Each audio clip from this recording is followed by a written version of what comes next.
Thank you, Chuck. How were those garden clubs? They were good. Good. People listened to them. So here we are, right across the lawn from the Supreme Court,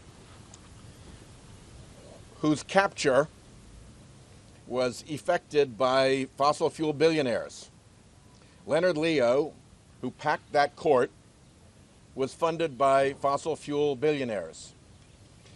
And they got their money's worth because that court stopped climate progress over and over again, saving the fossil fuel industry hundreds of billions of dollars in cleanup. But that wasn't all that court did for the fossil fuel industry.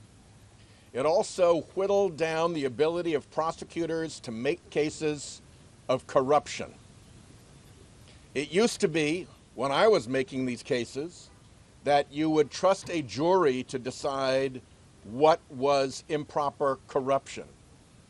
This court took away that ability of American jurors to make that decision, and instead they narrowed it down to a specific, exact quid pro quo. So it has been very hard to investigate and prosecute the fossil fuel industry for its efforts corrupting that building. And then comes Donald Trump, and he has a private meeting with big oil execs, and he says to them in that private meeting, give me $1 billion quid, and I will give you quo. All the fossil fuel helping rollbacks that we can provide. He actually had a list.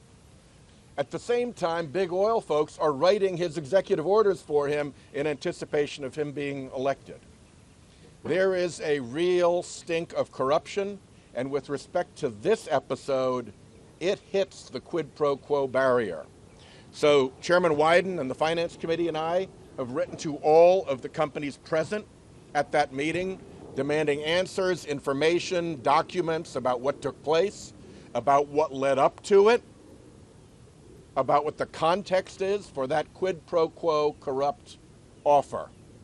And just yesterday, my House friend's wonderful colleague Jamie Raskin and I held a press conference to announce that our investigation about big oil's fraud had gotten to the point where we were formally referring the matter to the Department of Justice to do the same kind of investigation that they did of big tobacco, which, by the way, they won. So we have got to reel in the corruption of big oil.